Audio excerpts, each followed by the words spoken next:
Hey, so many of us over 40 say that we're trying to work out, but after 16 years of coaching, I found that that sentence doesn't necessarily tell the whole story. You see, we all inhabit one of four fitness personas that I've identified, all of which correlates to points along your own personal fitness journey because we're all a little bit different. So today I want to help you identify which of these four fitness personas you are and how you can make that leap to the next persona along the scale so you can gradually get yourself back in shape and look and feel great as you get older. Hey, welcome to Over 40 Freaking Awesome. I am Chris, 48-year-old Irish dad of three and a coach for the past 16 years. Do check out all the links in the description for various resources to help you get your ass in shape in your 40s and 50s. But let's go ahead and look at these four fitness personas.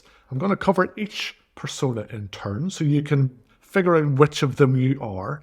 And then I'm going to talk about how to move along to the next persona along the scale as you try and build this pesky workout habit. So first persona on the scale is the defeated dreamer. Now, this means you are totally out of shape, you feel weak, clothes feel tight, you feel creaky, you feel inflexible, and the thought of exercise just feels a bit pointless. I mean, where do you even start? None of the stuff that you see online seems tailored for where you are, fitness and flexibility wise either.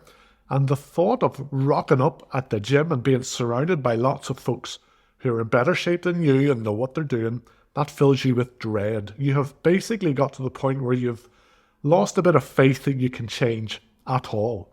And the funny thing is, you probably know more about fitness than a lot of other people because you do like the idea of getting in shape. So you read plenty of articles, you watch lots of videos, you've maybe even bought yourself some home training equipment, but that's gathering a bit of dust right now. But actually starting the idea of getting moving, being someone who works out 3 times a week, all of that just feels impossible to you right now. Now, if that's not quite you, then the next persona along is the yo-yo dabbler. Now, the dabbler takes the classic 2 weeks on, 1 week off approach. You actually like working out. You get quite excited whenever you start in a blaze of glory and motivation. Each time you know exactly what to do in the gym or if you're training at home. But then life constantly seems to throw you a bit of a curveball. Work gets mental, kids get sick, you lose your mojo or whatever. You're just constantly telling people, I just need things to calm down a bit, so I'm going to get back to it. Now, the crappy thing about this approach is each time you try to get up and running again with your workouts, it starts to feel a wee bit harder as we get older because in the meantime, your fitness has slipped so that you get out of breath faster, which sucks and puts you off. And then your strength has dropped a little bit too, so the weights that you were lifting last time now feel heavier. And what all this leads to is that wee voice in our heads, the inner asshole I've talked about before, that starts to whisper to us, what's the bloody point? Now, next along from the dabbler is the workout magpie who loves shiny new things. But now we're getting somewhere. If you're a workout magpie, that means you work out consistently, which is brilliant. But the thing that's holding you back from getting anywhere with all of your efforts is how easily distracted you are by every shiny new program or exercise that seems to catch your eye. So you might do a couple of weeks of strength training, but then you start feeling like, oh, maybe I need to work on my all-round fitness a bit more, so I'm going to do a week of high-intensity interval training. But then maybe your muscles start to look a bit flat, so you think, I better get back on the weights. But this time you're going to try a new program that you saw some 21-year-old fella doing on Instagram. Now, all of your efforts are great. You're ahead of the game by virtue of the fact that you have nailed the workout habit. And you definitely need to give yourself a pat on the back for that. But the thing is, without a proper plan, without you picking a lane to stay in for 4 to 6 weeks at a time, you're just spinning your wheels. And the longer you spin your wheels, the greater the likelihood becomes that you're going to start skipping workouts and you're going to lose that workout habit that you've built. And then the final persona is the one we should really all aim to become eventually. It's the Progress Pro.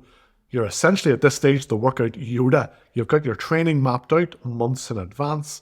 You stay in a lane for 4 to 6 weeks at a time. Every workout you do has a purpose. You know exactly what you're going to be doing and why. you're tracking your progress as well. But also you're looking after yourself outside of your workouts by making sure your hormones are balanced, by not going hell for leather in every set of every workout and beating yourself up, because by this stage you understand the importance of getting enough recovery. You understand at this point, consistency beats intensity, quality beats quantity. Your body is essentially a well-oiled machine, good for you. Now, of course, you may still have the old wobble, you're only human. Some weeks are probably better than others, but if you look back on the months, you have stayed on track 80 to 90% of the time.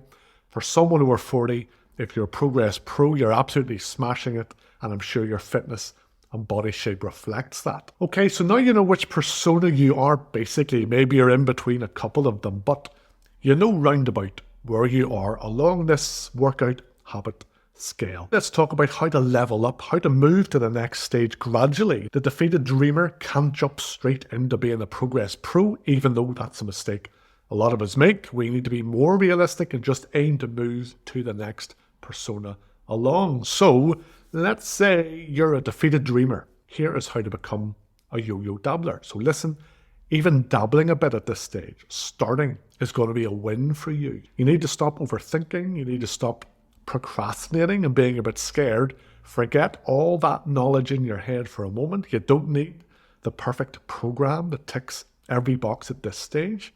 This week, just pick one thing that you can do for 10 minutes 3 times this week. Maybe it's going to be going for a walk. Maybe it's doing a few basic exercises at home. Maybe it's going to be some stretching and mobility work so that you feel ready to work out sometime in the future. The goal here, though, isn't to get fit. It's more of a mindset thing. It's getting back some belief, proving to yourself you are a person who can show up consistently and do something, however small, for your health and your fitness and your well-being. If you build that foundation, and then even if you yo-yo a little bit week to week, dabble a bit, the belief will start to come back and you'll start to see tiny wins. Or maybe you're currently a yo-yo dabbler and you want to become at least a workout magpie. Now, your challenge as a dabbler isn't the starting. You've done that tons of times. You know how to do that. No, your issue is sticking with this whole thing when life starts to get messy, learning how to not get derailed every bloody week. And the key to that is to stop trying to be perfect. Let's say one week you can't do your all singing, all dancing workout program that you'd planned of 3 workouts and 2 runs. Don't think screw this and fall off the wagon. Instead think, well, can I do 1 workout and 1 run just to keep things ticking along this week? Or can I do some shorter workouts at home? You just need to find a way to stay in the game. Doing less than you'd like to is still doing something. Focus on building some resilience, become less easy to throw off track completely, and just build that habit of doing what you can each and every week, because consistency beats perfection every single time. Then finally, let's say you're already a workout magpie. Here is how to finally become a true Progress Pro and complete the game.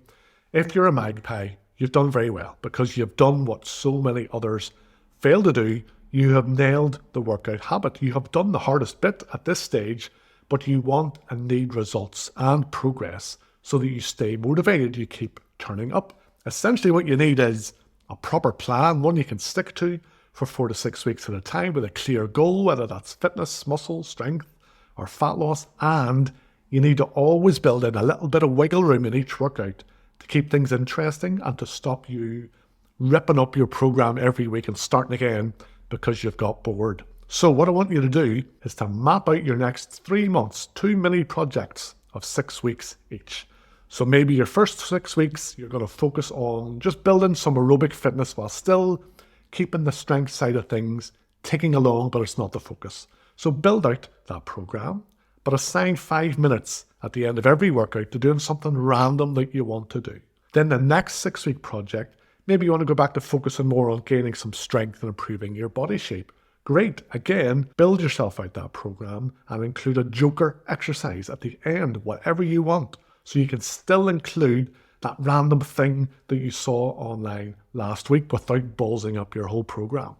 By all means, track your progress, hit your numbers, but keep things interesting. And then in this way, you're not just faffing about in the gym 3 times a week doing bits and bobs. You're finally training with purpose I suppose. So that's the 4 personas, and I've told you how to get moving along that scale gradually, not putting pressure on yourself to become one of those progress pros overnight.